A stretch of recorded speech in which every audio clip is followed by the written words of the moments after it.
of July weekend. But today begins what we call the 3 weeks in Judaism, and it's really supposed to be the saddest time of the year. And I want to go a little bit against the grain and say that it really shouldn't be. It should be a time of reflection, but we shouldn't be just beating our breast and talking about how horrible a situation can be. We have to start to do things about our lives and do things about our world.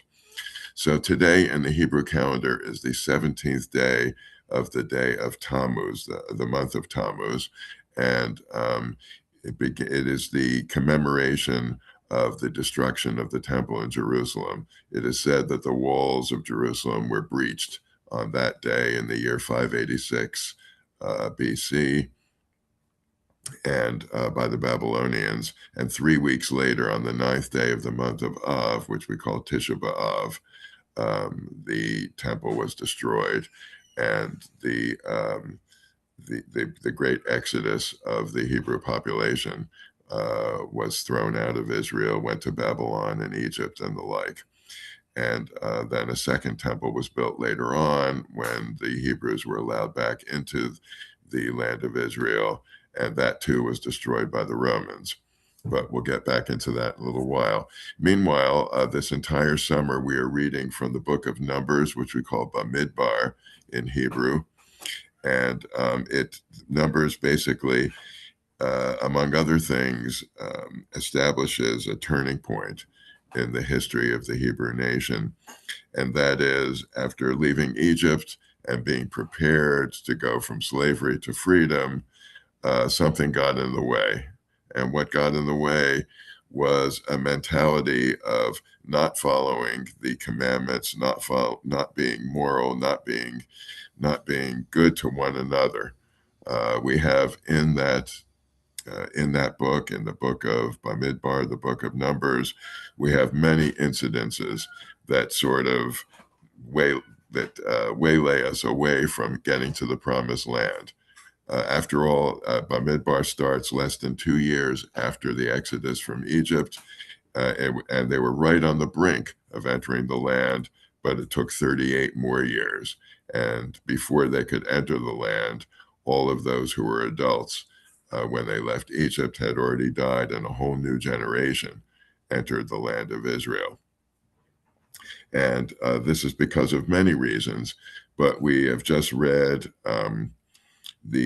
just basically the complaining, like, why can't we have this? Why can't we have that?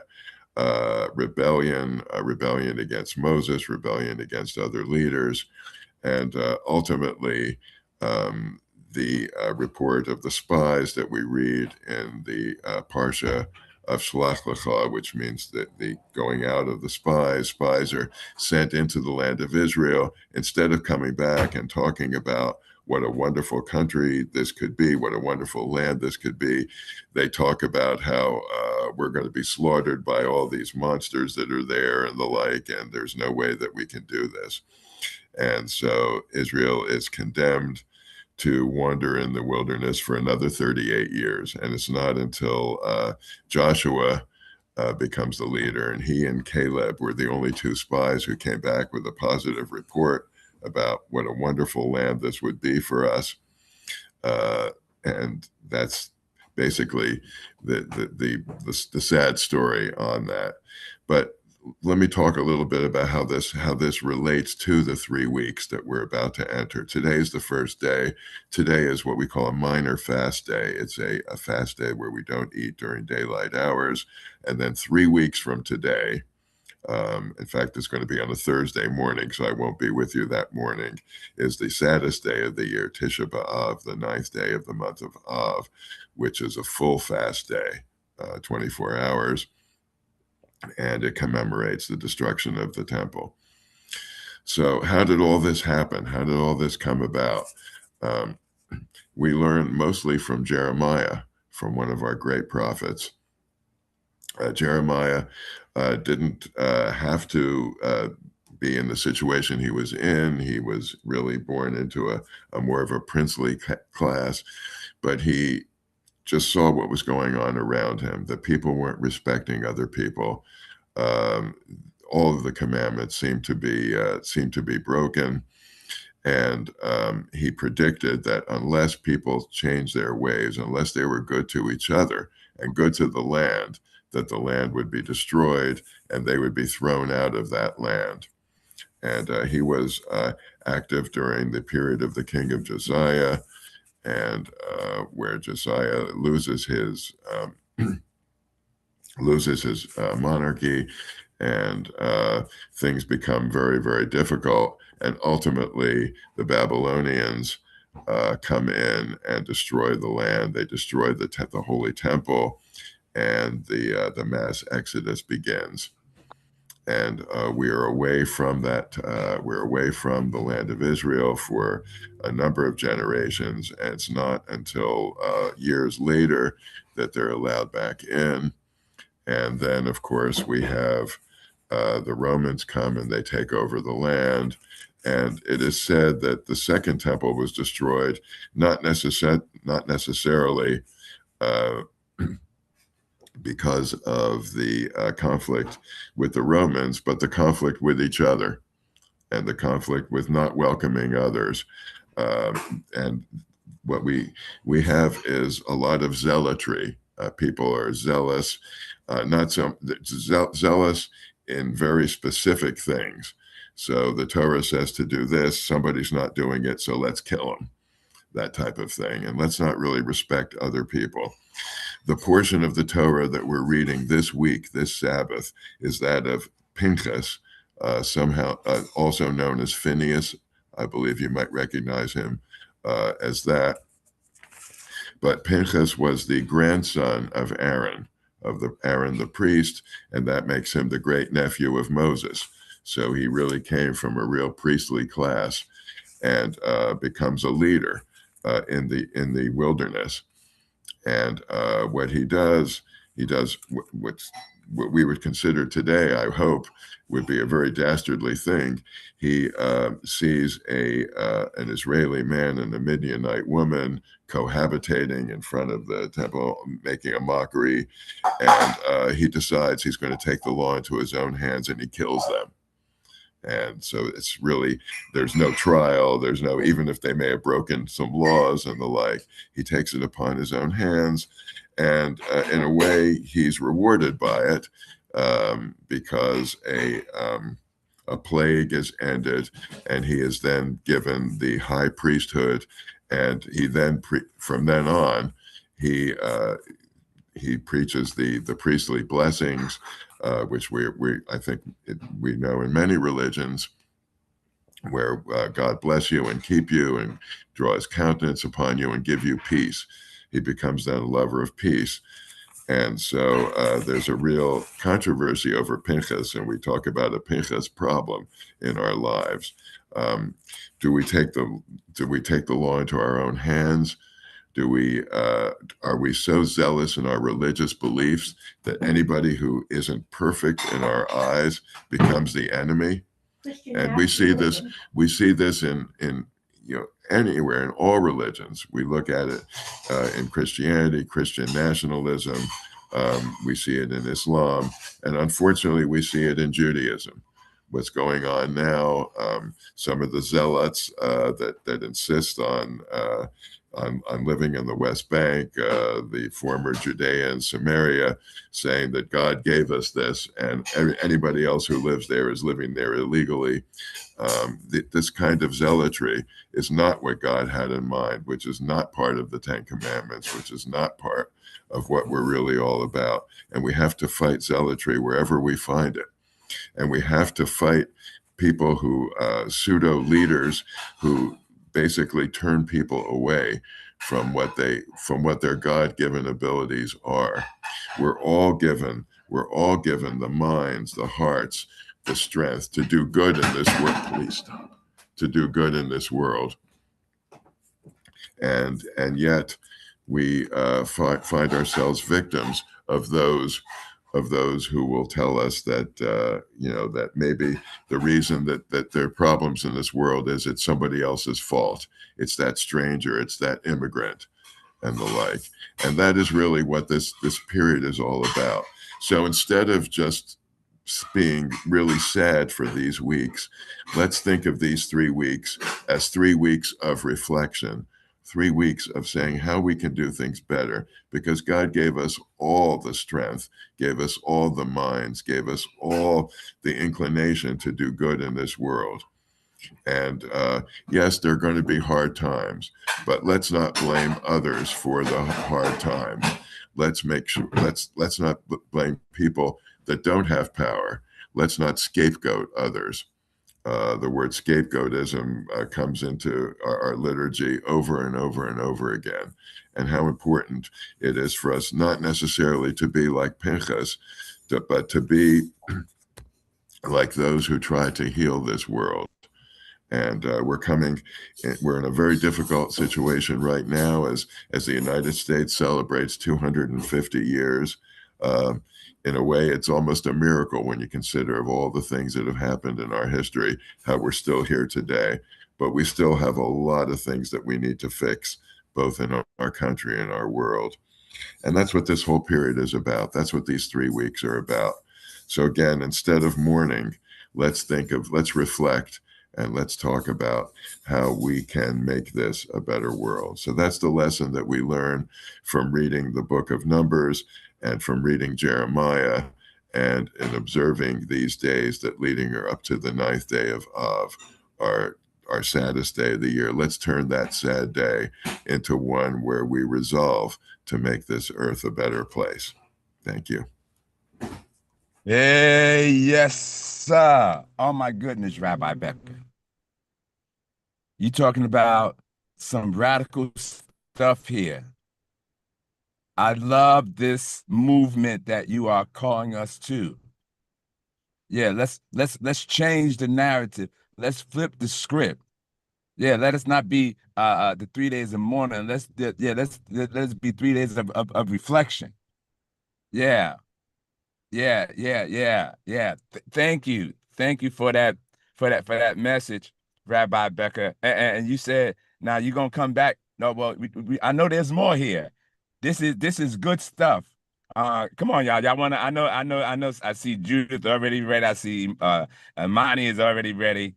But yes. Let's stop that's radical. Let's stop scapegoat. We don't need the scapegoat. Yeah. And change the language. Come on, Baba. Go to Judith first, and I'll come back. I don't really have much of a question. Okay, Reverend Judith. I was just typing into the chat. Well, thank you. Thank you. Thank you. That was so relevant for this moment in our lives, in the world, as Yes. especially as Americans, it couldn't look uglier.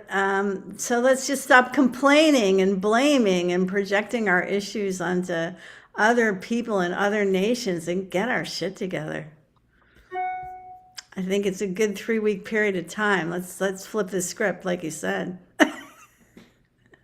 Thank you so much. Yeah. That just really was amazing. Numbers and Jeremiah. Yeah. Yeah, all of it. To see how, someone. Well, the Bible starts with people killing each other, right? And so then, there's a murder of a couple, and it was a biracial couple, right? And so, it's just so symbolic. And then that person becomes, like some kind of leader and, right. and so just questioning everything, questioning, like you said, who are the leaders and who are the pseudo leaders and, and to, have people in charge that are actually going against the law and the prophets in our time is just, it's so ugly. Yeah. Who has the Pickney complex? Yeah, Pincus Phineas complex. Yeah. The Phineas. Yes. I mean, it's just so powerful. Thank Yes. you. On so many levels, Yes. it's a reflection, of our time that people are taking the law into their own hands and killing, and in the name of God, Yes, Most recently, I I got heard, that too. I got yeah, that too, Reverend Judas. this American Palestinian talking about his sister calling, saying they're trying to burn me alive in my own house. I don't know if you all heard that one, but that was just last No. week. I mean, these things are like live, they're going live, and it's just time to just stop it. Like, why can't we stop it? So thank you. Thank you. Thank you. I've been really wanting to learn more about the tradition, and you just are the great disseminator of the true spirit of Judaism for me. Thank you. Absolutely. I concur. Imani, No questions for me. anyone else? Any other responses to the word on this morning? I have a question. Now, did he just ever address the fact that he had murdered, or did he just kind of go on and go like, oh, well, that was a different time, moving on? Rabbi? Right. Pinchas becomes the high priest after this. It wasn't necessarily inherited at that time, even though he was again the grandson of Aaron, who was the first priest. But then he preaches peace from then on, and which I think is interesting because why is he doing this? Is it because he's had a change of heart? Does God soften his zealotry?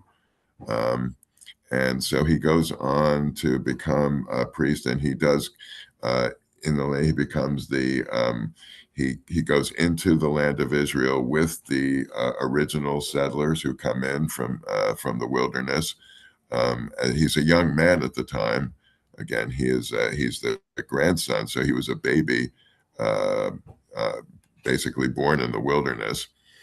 And, or was very young leaving Egypt. So he didn't really know slavery the same way that the others did.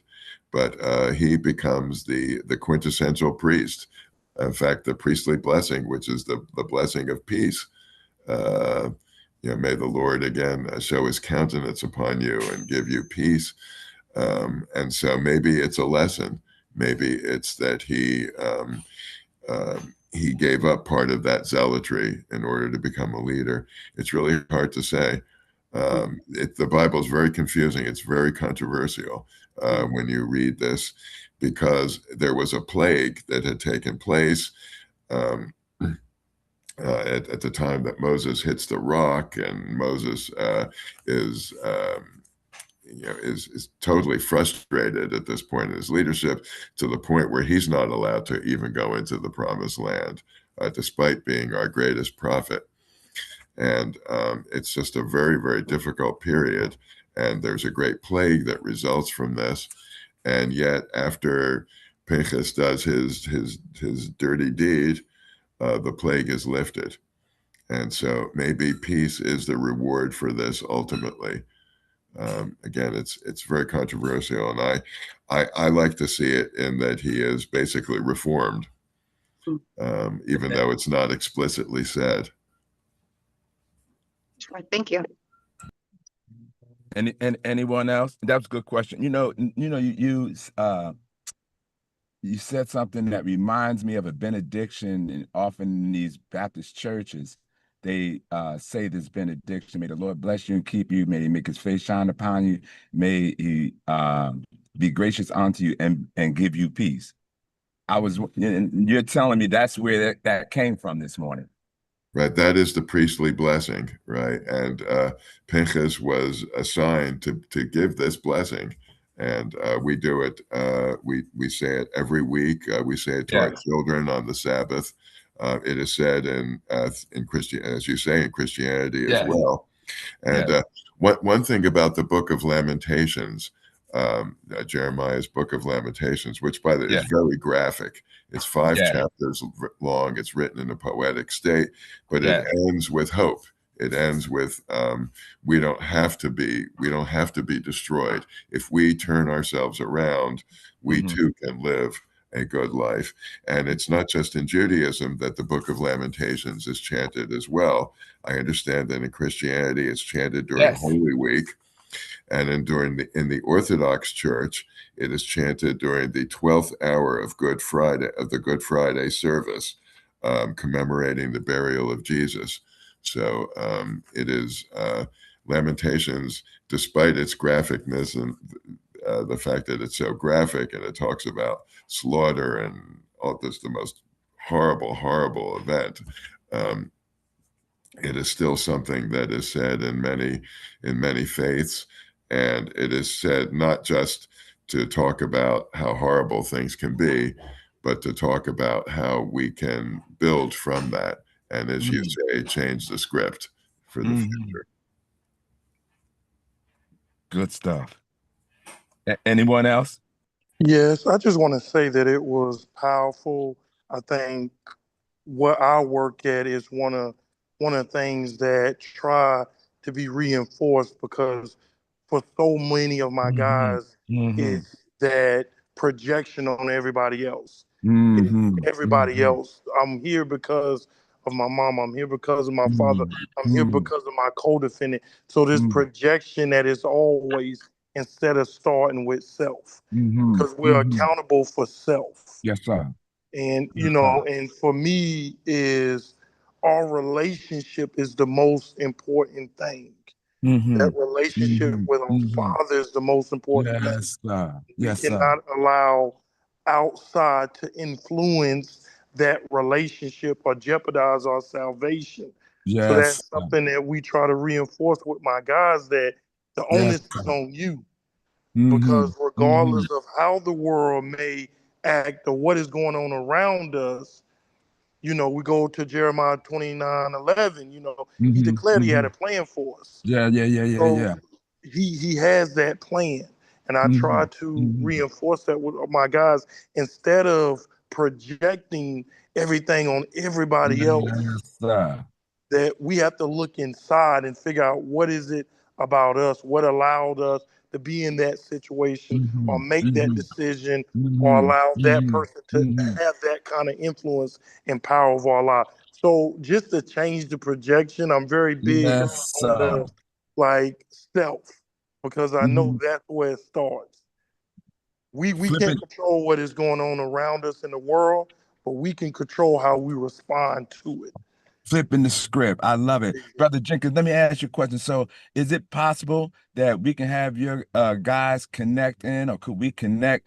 How could is it do they have on the inside, do they have access to tablets maybe where we can have them in maybe for an Uh, hour? Huh? Now, I know that they have access to tablets, but that is not controlled by us. So I will have to find out through, I think ours is VilePath. I Okay. have to find out through them, and then I may be able to connect you to them, and they may be able to offer that through their services. So we do Sure. have something called VilePath. They handle all the tablets. They have Sure. all kind of stuff on it, but they will be the ones, because they control all of that. Sure, sure. And in addition to that, yes, I look forward to working closely with you. I'm here in Hernando. I'm one of the facilities that is designated as a transitional facility. So when guys or girls come home, and if they need to do community service and things like that, Pristine Baptist Church is designated as one of those areas where they can come and get their hours in, and I have some other transitional services that I'd like to share with you as well. Thank you, brother Jenkins, for that response. Anyone else? Thank you for having me. Do we have Oh, a yeah. mental health presentation this morning? Yes, we do. Amanda, it's over to you, and I see you have your hand up, so it's over to you now. Yes, yes. Can you all hear me now? Yes, ma'am. Okay, wonderful. For some reason, my video stopped, but that's quite all right. So I want to address a couple of things. Reverend Judith, I saw your message, and I think that's a great pivot. We can certainly do that. And Keith, if not virtually, are we able to do an in-person or come in? I'd also like to explore, how we can support that way. And something that you'd mentioned is I'm working on, my son's 5 right now, and I'm working with him on this. And it is because he'll say, "Oh, you made me trip, you made me do this, you made me do that." And I said, No, I don't make you do anything, right? That's your responsibility. And the best way I describe it to him, I said, you're a thermostat, right? You get to set your temperature. Other people don't get to come in and raise your temperature or lower your temperature. You get to set it. And we're still working on it. He's 5. We'll get there. I did want to, it is July. It is National Minority Mental Health Month. And this came about in 2008 after B.B. Moore Campbell went to Congress and presented. They agreed to support this month. Now, if you're not familiar with her, she has a very personal story. And she has several books, but one of her books is the 72-Hour Hold. And it is her experience in her life with her daughter. And her daughter has bipolar, manic depressive episodes. And it's her experience going through the system. And at every turn, the system is not designed to provide help, and it's not there at that time to be open and to talk about it and to have even community support. In her community, they didn't talk about mental health, right? This is not something that is discussed. She feels very isolated, very alone. If you get an opportunity, if you just go to YouTube and you can hear her read a couple of passages from her book and talk about her experience, it's incredible. Her book is 72-Hour Hold, and B.B. Campbell Moore. And Judith, I think it's important that we address that as well. You'd mentioned, what does the 4th of July mean to us,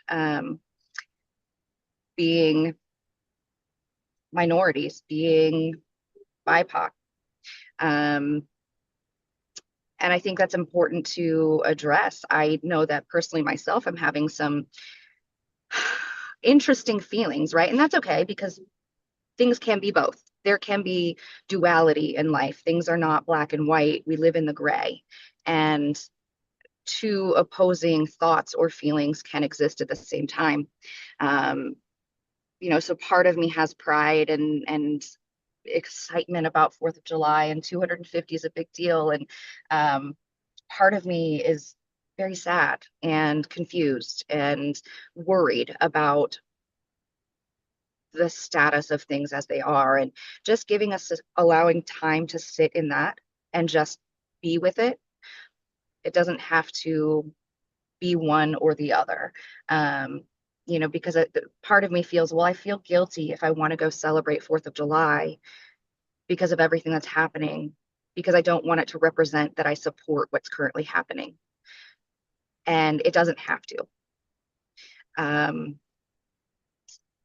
So I think that is a good place to start. I want us to talk about, what does 4th of July mean to us? How do we manage, when we have opposing feelings?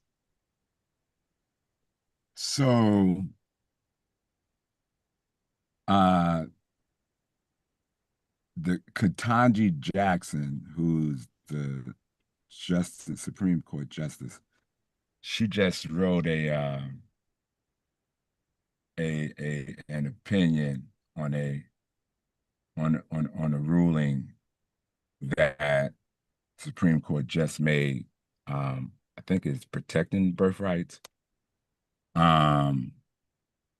And that phrase is a phrase, and she used that phrase, and she used not only the phrase, but she used direct quotes from Frederick Douglass. That's from a Frederick Douglass speech when he was invited. I think he was invited to speak at the White House, I think, in 1850 somewhere, 53. In Rochester.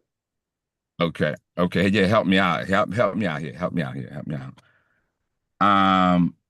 and yes, it's almost like that same mess. And it was a time when, you know, they wanted to celebrate this here, have this whole celebration of freedom, but yet you had, you know, you had oppression of a whole race, and several races actually, because you had, you know, the Native Americans and things like that that are still oppressed. And he called it a hypocrisy, basically. You know, even he called out even if, you know, even the faith um structures at that particular time as hypocrites.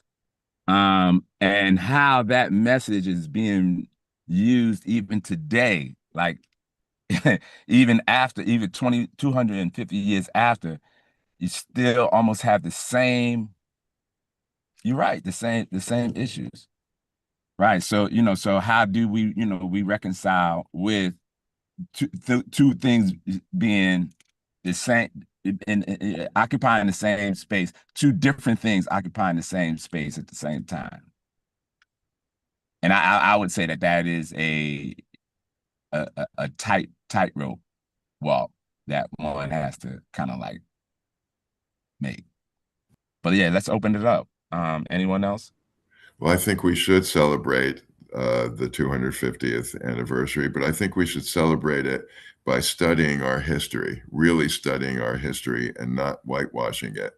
Because when we study the true history, we understand how we got to today and how we can fix things and how we can make things better by understanding the past. We need to know that George Washington, as hero that he was also a slaveholder and also ordered the destruction of many, many Native Americans. He ordered their starvation, the burning of their crops.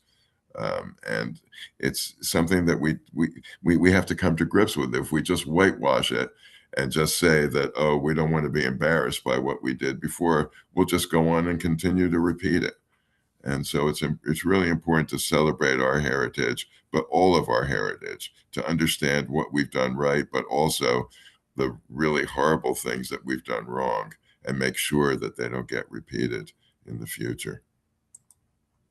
Absolutely. Thank you. And that's just good business, right? You would never run a business without a strategic plan, without knowing what you're doing next, where you've been, the results of it, the return on investment, right? So Yeah. why do we not do the same with culture? Why do we not do the same with our government? We're not studying what we've been doing. There's no way we could understand how to go forward. I fully support that.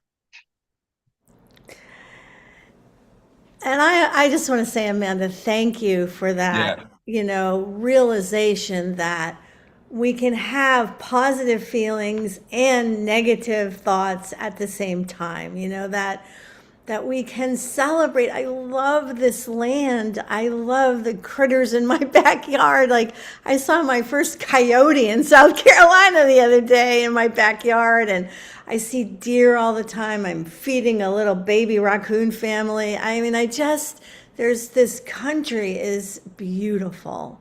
I went to the African village in South Carolina last weekend, and that was really amazing. But, you know, there's also mosquitoes and, you know, no-see-ums. Things like I don't really like, you know. And it's the same politically, you know. We have made some progress as a democracy, and we have definitely failed as a democracy, you know. And when the Declaration of Independence, you know, was penned, it did not include women, Native Americans, or blacks, you know. And I think it's like Rebecca says, it's reflection, it's honesty, it's listening to each other talk about what it has been for us in all this time, you know, and so that we can make the next 250 years more in the direction of democracy and equality than it is looking today. But my question would be like this. So if we study this history and we know it, right? Now we know it, right? How do we allow it to happen again and still happening like right now? We studied the history, we know it. Right. So then how do we continue to allow it to happen again? Right. One of the main reasons why it keeps happening is that we don't really study it, Yeah. that we're no, trying to whitewash it. Look what's happening now in legislatures throughout the country, where they're mandating we can only teach things that make us proud to be America and not be ashamed of being white and all this nonsense. That will almost guarantee that things will be repeated. That's why history is so important. It's why I made my life as a historian. I made my career that way, to try to learn from these things. We just can't shy away from what we've done in the past, and that is the way to prevent it from happening in the future. When young kids learn. But Rabbi Becker, this is my point. You said you're a historian, right? So at least you know, right? And all of your whole generation, and me that came up, I've majored in Black studies. My first degree in coming up in Lehman. How is it that we are still allowing this machine to continue of what we already knew and what we know? I think you're making some assumptions, Emery. You saying assume. It's real dangerous to assume, Okay. because we don't know.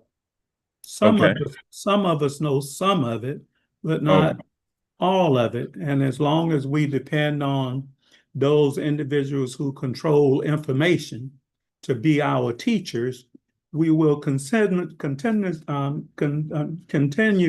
to be handicapped literary with regards to history. And I see. and history, if it's learned right, it is supposed to instruct your behavior as you move forward, not that allow you to go back and back. But one of the most powerful tools is that, wherever you learn, wherever you're getting your information from, that's going to be your leader, so to speak. That's your teacher. So if you're dependent on the public school textbooks to teach you and educate you, you're going to be in trouble. You know what I mean? I went all the way through college and high school and everything. I never heard of Langston Hughes before. You know what I'm saying? And it wasn't, and there was nothing bad about him that would offend white people, but they just didn't put it in the textbooks. I had kind of heard of Paul Laurence Dunbar, but I didn't know the genius of Paul Laurence Dunbar. What I learned about what I talking about George Washington, and I didn't mention that before. I didn't learn it in an educational setting. I didn't learn it in a faith-based setting and things like that. I learned it from brave and courageous people who was critical thinking, who were willing to turn over the log and read things and present it out to you. And it was up to you to go. And I would say, wow, I ain't never heard of this before. But what I heard, and I would further study, I continued to see that they were telling the truth. So the biggest weapon we have is to study, show ourselves approved, and go out and teach and inform. And that's in part, that's what happens here at the Lifeline. It's a platform open for open discussions and things where a rabbi and an imam and a Baptist minister can share on the same platform without going to war at one another. And a rebellious female minister come on and aggravate everybody and stir up all kind of trouble. It is such a rare thing, isn't it, to have a platform like this where we can annoy each other and still remain friends, With some of the actions that's being taken, this could be considered to be a terrorist organization. So true. So true. Okay, I know. Okay, now you said, nah, okay. It is 10 a.m. Oh my goodness. But I think that's really the best advice I think Imani just gave us is the courageous and important capacity to teach the truth that we know, because it is segregated. And it is, like Imani teaches us all the time about things that we don't know about. just through his emails. And Reb Becker does the same thing through his talks. And it's pretty And Reverend amazing. Judith through her emails and videos and documentaries and things. But I let me- know I'm relentless sending you information about stuff I'm just learning about.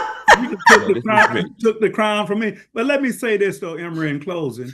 Sure, because Saturday, I was at the Tampa Bay and Golf and Country Club in San Antonio, Florida. That's around State Highway 52 and Interstate 75 here in Pasco County. So I was at a Juneteenth celebration. So they asked me to make a Juneteenth presentation. Okay. So there was a lot of Porsche, Mercedes-Benz, Volvos, elite cars, and things in the parking lot. People dressed in the finest of Afrocentric attire, and the wine was flowing, and the soul food was on the bar, and the whole works. So when I got up and I started talking, I was astonished that those people knew very little about this anniversary kind of history, the journey from 250 years ago to today. They didn't know about the 13th Amendment. They didn't know nothing about the 14th Amendment, the 15th Amendment. They didn't know what the border states were. They didn't know Dred Scott. They knew absolutely nothing. And I find too often, time and time again, that we have not put in the proper work to be able to distinguish from that which is true and that which is false. So I hear people talk about they want things, but study requires work. It requires commitment. It requires aches and pains, but the aches and pain give birth to joy and enlightenment. But you can't deliver a baby as a mother and don't have labor pain. That's good stuff there. That's good stuff there. Well, I am charged up now to go deliver. Amen. Reverend Judith, thank you all for your presentation. Rabbi Becker, thank you all for your presentation on today. You really fired us up for the whole entire month. I am charged up. Jennifer, good morning, Jennifer. How you doing? Good morning. I'm okay. Thank you for joining us on this morning. Absolutely. I missed you all. And well, we missed you too. You need to talk to Dr. Els, Jennifer. No, I'm you okay. Sure? You okay? Yeah, I just got a cold. Oh, okay. I'm a little concerned about you. Yeah, I've been in Memphis with some families that have family members that have been like on death's door. One passed yesterday. So I'm okay. I'm okay. Hey. Mentally, physically, I'm okay. I believe you. Thank you. I love you, Jennifer. Rabbi Becker, would you close us out with the final blessing? Yes, dearest God, thank you for the opportunity for me to be with you today and for all of us to learn and understand from each other, to understand that we can learn from our history, that we understand that we can learn from our scriptures, that not everything that we find in our scriptures is positive, and we can learn from the mistakes that others made and go on and make this a better world. So God, with that priestly blessing, let the Lord shine his countenance upon all of us to go out and to help heal this world and have it be a world of peace, a world of respect, and a world where all those can live freely together as a nation of the world. And as we come upon this 250th anniversary of our country, let that be an inspiration to us. Let that be an inspiration for us to change the narrative, to flip the script, as we said before, and make this a better world. Amen. Amen. Good morning. I'll see y'all next week. Blessings to you. Okay, blessings. Have a